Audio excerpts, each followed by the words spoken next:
Hey everybody, this is Blake here, and welcome to my review of Jack the Giant Slayer, which is obviously loosely based on the original folktale, Jack and the Beanstalk. If you actually have read the original folktale, it's sort of awkward, because Jack is kind of an asshole. He pretty much goes up to this house, takes advantage of the giant's wife, robs him blind, and then when the giant retaliates, he ultimately kills him. And yet Jack's supposed to be a hero. We're supposed to sympathize with him. What the fuck? But anyway, they went ahead and correctly changed everything for this movie, which I'm glad they did. But they've added a bunch of shit to make this big epic story. They have princesses, kings, armies, knights, intrigue, conspiracy. The balance of the world is at hand. An army of giants instead of just one. So fans of spectacle-laden epics probably won't like this very much. At least I didn't. It's not a bad movie. It just misfires more than it impressed me, in my opinion. Well, let's just go ahead and start with the characters. They're very conventional protagonists. You have the farm boy who wants more to his life. He wants to go on an adventure. Then you have the princess who doesn't want to be cooped up in her palace all day. She wants to have her own adventures, and through contrived writing, their stories collide. Through more bullshit writing, the beanstalk is ultimately created. It leads to the sky. The princess is trapped in there, whereas Jack had fallen out and was knocked unconscious. So then he wakes up. The king's men are all there, wondering what the fuck happened. So ultimately, Jack and a few elite knights, which more on that later, they decide to climb up the beanstalk to go retrieve her. But I'll stop there because the story continues to grow and leads to much more than just that. So, once again, it's very simplistic writing. The villains are straight-up villains. They're evil. That's the extent of their personalities. They are pretty fun. At least I kind of like Stanley Tucci. He at least... I had fun watching him. His second-in-command was really fucking annoying. And then the Giants were all alright. They're pretty typical there. Whereas the good guys are all good guys. And Jack, of course, he has to go from this poor farm boy to this great hero. But I didn't really buy that because Jack was turning out to be too resourceful and too awesome. Whereas I just don't see it. Whereas the Knights totally sucked. These guys are supposed to be elites, yet they never show any signs of being competent throughout the entire film. All they do is get captured, so Jack has to save them or they die. It's worse with Ian McGregor, who's supposed to be this great knight, the best of them, and he can't even defeat, or he can't even take on old man Stanley Tucci. What the hell? You have this elite knight taking on this pompous royal douchebag who's, I mean, he's not that old, but he's much older than Ewan McGregor, and yet he totally hands Ewan's ass to him. It was so embarrassing. I hate it when movies do that. It makes no sense. And this kind of leads to a very stupid and disappointing finale. It's pretty intense. You're expecting this big war between, this kingdom and the giants, but then it just stops, and I thought it was very anticlimactic, and they have this final shot that's supposed to be really clever, but instead it ended up making no sense.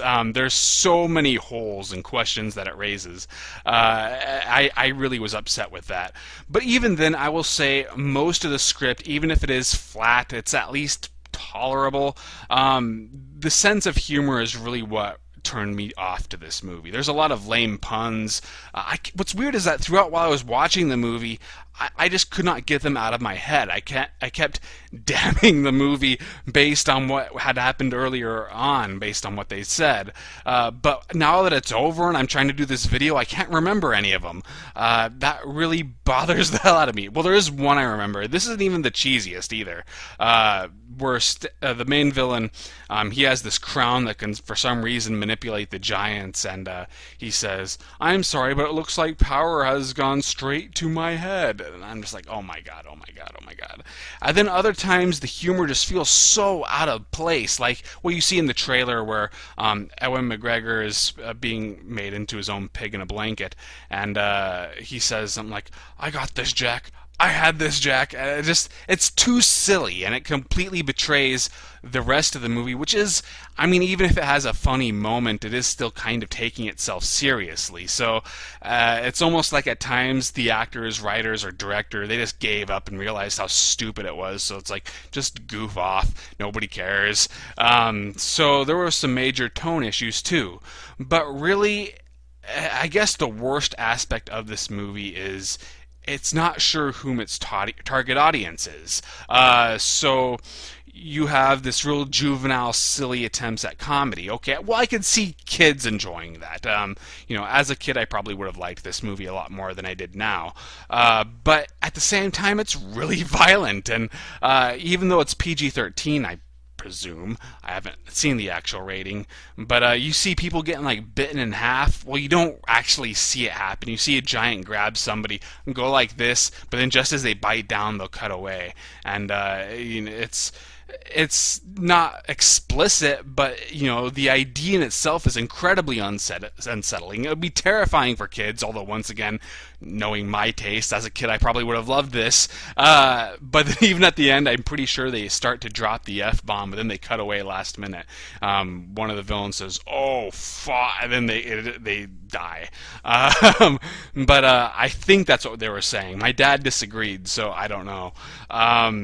So it's like, who is this for? It's too silly for an older audiences, yet it's too heavy for younger audiences, and so that made it really difficult to pin down. The special effects are really good, but they're still not as great as like The Hobbit, and that's why I kind of thought this about a lot was The Hobbit, because of the trolls in The Hobbit kind of resembled the giants here, and but still I like the designs. They're pretty nasty looking. The action scenes when they happen are pretty good. Some scenes are even really intense. Like I liked when the first giant appears and Jack's hiding under the water, and I thought that was surprisingly edgy. But once again, you feel like they're building up to something spectacular, then it just doesn't really happen. It made the action scenes a little underwhelming, even if they were technically well filmed and edited. There are some times, though, when the continuity is all over the place. In terms of the worst direction, or maybe this is the editor's fault, there's this one part where the giants, they first arrive, and then the knights are all running away.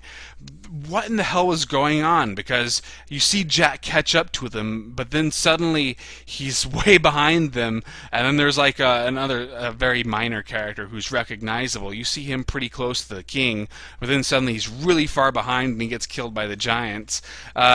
Just like, what the hell?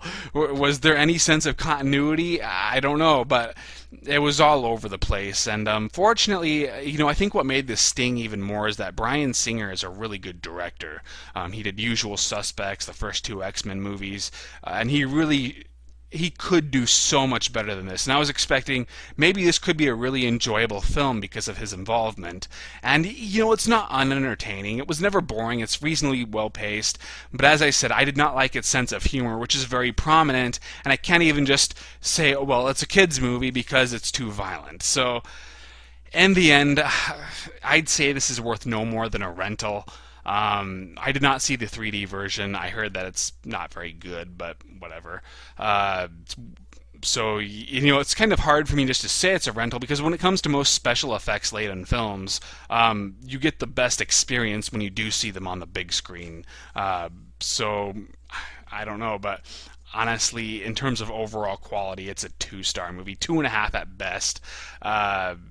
In terms of other, darker revisionist fairy tale movies, I'd say it's not quite as good as Snow White and the Huntsman, which was just okay, and I enjoyed Hansel and Gretel Witch Hunters more, but at least I'll say this is better than Red Riding Hood and Alice in Wonderland, if that counts, since I presume Alice in Wonderland was really the movie that sort of started this trend.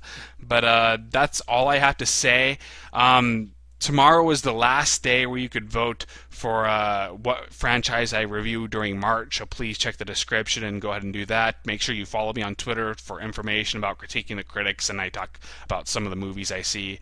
And that is really it. On my website, I believe I did a written review of Kingdom of the Spiders was the last one, so check that out. I did not do one for this, though. That's all I've got. I'll see you guys later.